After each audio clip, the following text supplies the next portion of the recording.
Bonjour à tous et à toutes et bienvenue sur Le Bon MJ. Dans cette courte vidéo, cette fois-ci je le promets, je vais essayer de la garder courte, on va parler un peu de différentes manières d'approcher le jeu de rôle. En fait, je pense qu'il y a pas mal de gens qui sont un peu frustrés quand il y a des vidéos sur les conseils, etc. Parce qu'ils se disent mais ils donnent des conseils, mais il y a d'autres manières de faire, etc. Et justement aujourd'hui, je vous propose une petite ouverture sur d'autres manières de faire parce que le jeu de rôle, il peut prendre bien des formes différentes. Moi, de plus en plus sur cette chaîne, je vais essayer d'aller plutôt en profondeur dans ce que moi j'aime, plutôt que de balayer plein de possibilités. Mais pour autant, je me dis, ça peut être sympa de faire une vidéo où j'essaye d'ouvrir un peu des horizons sur différentes manières de faire du jeu de rôle, du coup que je connais moins, donc on va pas aller en profondeur, on va plutôt gratter la surface. Et ce sera à vous, s'il y a des manières de faire du jeu de rôle qui vous intéressent, de mettre des liens. Enfin, des liens, ça va peut-être se faire virer par YouTube, donc peut-être plutôt des références, des noms de trucs à aller voir si certaines personnes sont intéressées par différentes manières de faire du jeu de rôle. Comme ça, c'est pas très clair, donc on va commencer assez rapidement. Donc la première manière un petit peu, enfin la manière la plus commune de faire du jeu de rôle, j'ai l'impression, après moi je suis pas omniscient et je sais pas ce que font les gens chez eux,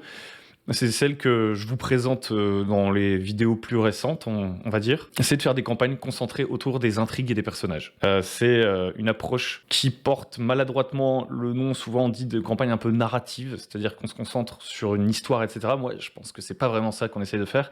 En tout cas, on essaie de se concentrer sur les personnages plutôt que sur une intrigue préétablie. Donc je vais appeler ça les campagnes concentrées autour des intrigues et des personnages. Et donc c'est de ça dont on a parlé la dernière fois et récemment, puisqu'en général, il va s'agir pour moi en tant que MJ de préparer un cadre. Ensuite, je vois les personnages avec les joueurs, on essaye de les mettre dans ce cadre. Ça va modifier le cadre, on va adapter le cadre pour qu'il soit adapté aux personnages qu'on a décidé de jouer. Puis ensuite, on va explorer un peu les intrigues, les trucs préparés en amont par le MJ. On va développer les personnages au fur et à mesure. Il va y avoir des révélations, des choix à faire et on va arriver à la fin d'une campagne en espérant que ça aura donné d'abord une expérience excitante où les joueurs ils se sont éclatés à jouer leur personnage, à découvrir l'univers préparé par le MJ. Et idéalement, un deuxième objectif qu'on peut essayer d'atteindre, c'est de se dire que oula, il y a des pompiers ou je sais pas quoi, de se dire qu'à la fin de cette campagne, ça aura fait une belle histoire aussi. Une autre manière de faire qui est assez connue et qui ressemble pas mal à celle qu'on vient de présenter, c'est de faire une campagne vraiment concentrée, cette fois-ci plus autour de l'intrigue qu'autour des personnages, c'est-à-dire souvent les campagnes du commerce. Alors les campagnes du commerce, en général, elles vont... campagne du commerce, ça veut un peu tout et rien dire, hein, en réalité. Mais il y a beaucoup de campagnes, on va dire, qui sont construites autour d'un scénario, d'un enchaînement de scènes, d'événements, etc. Moi, c'est quelque chose qui m'intéresse de moins en moins. En général, d'ailleurs, ces campagnes, elles vont vous inviter à adapter le scénario qu'elles vous proposent aux personnages et aux joueurs et à votre table, ce qui est franchement pas toujours évident. Je pense que c'est un exercice assez particulier. Il y a sûrement des gens qui se débrouillent bien pour faire ça. Moi, c'est pas trop mon truc. Je préfère partir de mes idées et des idées des joueurs plutôt que de celles d'un scénario. Mais je pense que c'est une des deuxièmes manières dont sont conçues pas mal de campagnes. Et ça, c'est encore une autre manière de jouer, je dirais, c'est les campagnes, faute de meilleurs mots, je vais dire des campagnes à scénario un peu. Donc là, on a parlé des trucs, je dirais, qui sont les... Donc j'ai l'impression que la plupart des gens essayent de faire. Mais je peux me tromper. Et ces trucs-là, ils sont pas faciles à mettre en place pour tout le monde. Pour moi, c'est pas difficile. C'est même plaisant, peut-être, de préparer comme ça. Néanmoins, on va dire que comme c'est l'approche, on va dire, la plus mainstream, j'ai envie de dire, la plus véhiculée, elle peut cacher d'autres manières de faire du jeu de rôle qui vous conviendront peut-être plus. Donc on va essayer de parler de choses un peu différentes que j'aurais déjà abordées sur la chaîne, mais on va faire un balayage un peu large. Il y a une autre manière de préparer des campagnes que de le faire autour des personnages ou d'une histoire préconçue, c'est les tables ouvertes. Donc les tables ouvertes, c'est l'idée que en fait, vous allez avoir un rendez-vous régulier avec des joueurs, vous allez élargir votre panel de joueurs. Au lieu d'avoir 5 joueurs qui ont 5 personnages et que l'histoire ou le cadre était vraiment conçu pour ces 5 personnages, vous allez créer peut-être un cadre, j'en sais rien. On peut prendre plein de formes différentes. On va essayer d'en voir plusieurs après. Vous allez essayer de créer un cadre, un système d'organisation pour faire en sorte que potentiellement une dizaine de joueurs, une quinzaine de joueurs qui sont pas toujours obligés d'être là, etc., puissent jouer par exemple toutes les semaines. En gros, vous allez plus adapter votre manière de jouer à la fréquence à laquelle vous voulez jouer qu'à un groupe spécifique. Ça va vous permettre de jouer plus généralement, parce que tout le monde n'est pas toujours hyper disponible. Donc une table ouverte, c'est ça dans le fond. C'est l'idée que c'est une table où les personnes qui sont dispo tel jour vont venir et vont jouer la partie, quoi. Donc ça peut être des aventures à la petite semaine, des one-shots dans un univers persistant. En général, vous allez moins penser long terme, trames complexes, en particulier trames qui sont autour des personnages, vu que justement vous comptez pas sur le fait que chaque personnage soit là à chaque séance. Donc vous essayez moins de dépendre des personnes présentes. Et donc jouer comme ça va nécessiter en général peut-être plus de capacité à improviser pour s'adapter à la partie du jour. Peut-être d'avoir des réserves de scénar de côté, par exemple, des modules dans les jeux un peu plus old school, ou bien d'avoir en gros des réserves de scénarios ou des manières de créer des scénarios rapidement, des tables aléatoires, ce genre de trucs, pour plutôt qu'essayer de faire la big campagne avec l'histoire de fou des personnages qui arrêtent pas d'évoluer, juste essayer de jouer souvent, quoi. Il y a une manière de faire, on va essayer de balayer plusieurs manières de faire. Par exemple, il y a le West March. Alors j'ai déjà pu en parler sur la chaîne il y a un certain temps. C'est pas un truc que je pratique particulièrement, donc on va pas aller en profondeur là-dedans, mais le West March, c'est un peu l'idée que votre univers il va être persistant, mais que il va y avoir plusieurs MJ qui vont pouvoir proposer des parties dans ce monde persistant en quelque sorte. En général, le West March c'est basé sur l'exploration d'une région, donc vous allez avoir, je sais pas, 10, 15 joueurs ou beaucoup plus qui vont s'organiser dans cette West March. Il va y avoir un QG en général duquel vont partir les personnages à chaque séance, et puis différents MJ vont pouvoir proposer des missions pour explorer la carte. Et en général, on va faire une sorte de rapport régulier pour que chacun puisse savoir qu'est-ce qui a été joué la semaine dernière, qu'est-ce que les autres ont découvert, etc. Et on va explorer une sorte de bac à sable, quoi. Et du coup, dans ce cadre-là, un des avantages qui peut être sympa, c'est que vous risquez peut-être de perdre un peu plus de cohérence, d'avoir un truc moins centré sur les personnages, encore une fois. Par contre, vous allez pouvoir plus facilement passer de PJ à MJ, tout en restant dans le même univers, finalement. Chaque semaine, il y en a un ou deux des participants qui peuvent se proposer pour être le MJ d'une partie de cette grande West March, entre guillemets. Ça nous amène à une autre manière encore de faire du jeu de rôle, j'ai envie de dire, qui là ne prend plus tellement nécessairement en considération la forme d'organisation, parce que la table ouverte, la West March, c'était plus une forme d'organisation de partie, mais c'est juste le simple fait de jouer en bac à sable ou en exploration. C'est l'idée qu'au lieu de jouer en préparant des histoires spécifiques pour les personnages ou en préparant une grande intrigue, etc., vous allez plutôt partir du principe que les joueurs, ils vont incarner juste des aventuriers, ce genre de trucs, souvent dans l'espace, ou qui vont explorer une région, encore une fois. Et on va moins s'intéresser aux intrigues, au développement des personnages qu'à l'exploration en elle-même. Et du coup, dans un bac à sable comme ça, souvent on va utiliser des outils procéduraux, par exemple, tout ce qui va être les tables aléatoires, ou alors des cartes qu'on va générer au fur et à mesure, justement avec des tables aléatoires ou pas. Les tables aléatoires, c'est juste un outil, vous pouvez aussi inventer au fur et à mesure. Et en gros, le but, c'est plus d'explorer l'univers, de voir ce qui s'y passe. Peut-être que ça va produire une histoire, peut-être qu'il y a des enjeux vraiment importants qui vont en ressortir, mais on n'y réfléchit pas trop en amont, quoi. On essaie de voir ce que les joueurs essayent de faire dans cette sorte de monde ouvert, d'une certaine manière. On voit ce qui se passe, quoi. Et le but, c'est chaque semaine d'aller un peu plus loin sur la carte, de rencontrer des nouvelles factions, juste de voir ce qui se passe, en fait. Vous n'allez pas nécessairement mettre en place des fronts ou des PNJ récurrents. Peut-être qu'il y a des PNJ qui vont finir par devenir récurrents, parce que c'est ce qui va finir par intéresser les joueurs et les personnages, d'aller un peu plus en profondeur dans une intrigue, dans une ville, plutôt que de continuer à explorer. Mais on va dire que c'est non pas accidentel, mais que c'est pas intentionnel, en fait. Du coup, c'est accidentel. Je crois, par définition. Bref. Et d'ailleurs, là, vous voyez, je suis pas en train de faire une séparation entre catégories qui s'excluent mutuellement. En vrai, votre campagne, elle peut commencer comme étant une campagne un peu basée sur une intrigue, se transformer en bac à sable. Peut-être qu'il y a des joueurs qui vont finir par se rajouter à la campagne, etc. Il y a une évolution organique d'une campagne aussi.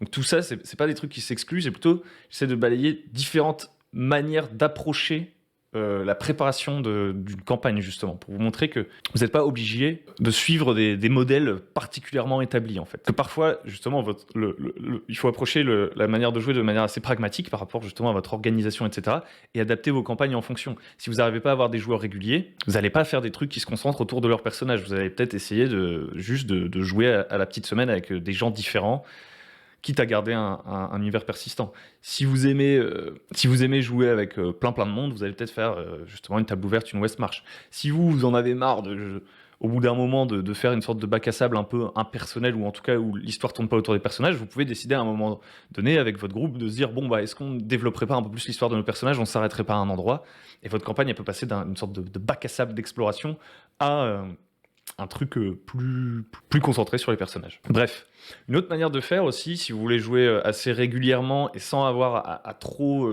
j'ai envie de dire, vous prendre la tête sur l'évolution des personnages, et sans trop avoir à compter sur la présence de tout le monde, sans pour autant transformer votre truc en table ouverte, c'est de faire des jeux à mission. C'est-à-dire qu'à chaque fois qu'on vient, on fait une mission. Donc typiquement, vous pouvez prendre, je sais pas, un concept de groupe type mercenaires, pirates, flics, super-héros, cambrioleurs, chasseurs de monstres. Vous voyez, vous identifiez un type d'histoire que vous avez envie de jouer, et chaque semaine, ou toutes les 2 semaines, à chaque fois je dis chaque semaine, mais vous choisissez votre rythme, vous allez proposer un scénario typique de ce genre d'histoire. Si vous jouez des flics, ce sera une enquête. Si vous êtes des chasseurs de monstres, ce sera le monstre de la semaine, Monster of the Week.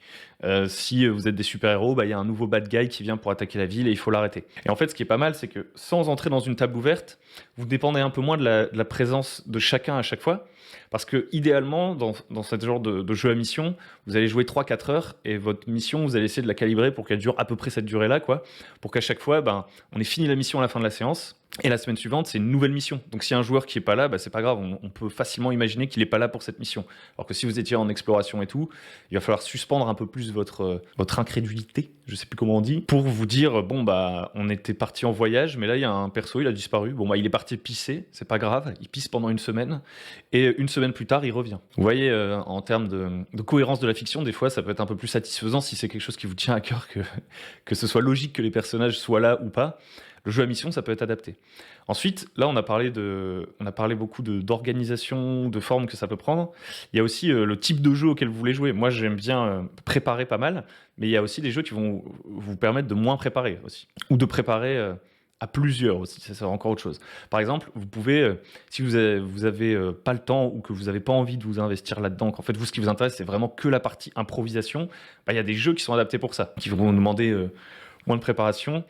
Des jeux adaptés pour créer une histoire et voire potentiellement faire participer différents participants, justement, faire participer les joueurs, ou même juste ne plus avoir de distinction entre joueurs et MJ, mais avoir des rôles qui se définissent sur un autre axe. Par exemple, vous allez avoir des jeux où il y en a un, il va s'occuper des monstres, il y en a un, il va s'occuper de décrire les villes, il y en a un, il va s'occuper de décrire les paysages, il y en a un, on va se répartir les responsabilités de manière un peu différente que personnage, univers, mais plutôt par section d'univers, chacun va en avoir des différentes. C'est pas des trucs que je connais hyper bien et qui m'attirent particulièrement, j'ai pu tester 2-3 trucs, mais je sais qu'il y a les jeux, les Bob, voilà.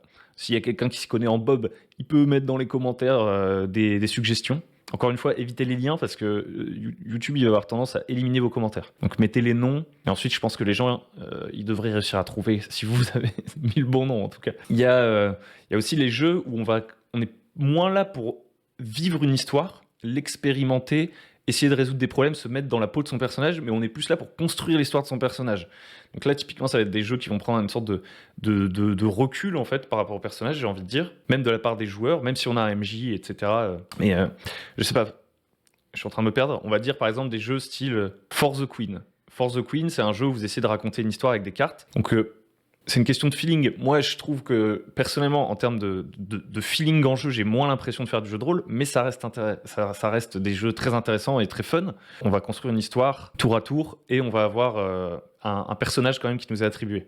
On va aussi pouvoir construire des choses un peu autour de ce personnage, en cours de partie, et écrire une histoire au fur et à mesure. Mais même sans aller aussi loin, on a par exemple les jeux Powered by the Apocalypse qui peuvent être peut-être un peu plus classiques en l'occurrence parce que pour la plupart ils ont quand même un maître du jeu ou un maître de cérémonie, le nom dépend du jeu et les joueurs vont avoir des personnages mais à travers les procédures de jeu, les moves etc, le joueur il va être invité à participer à la création de l'univers aussi. Et parfois à répondre à des questions sur l'univers. Et souvent, c'est des jeux aussi qui demandent moins de préparation, comme on dit.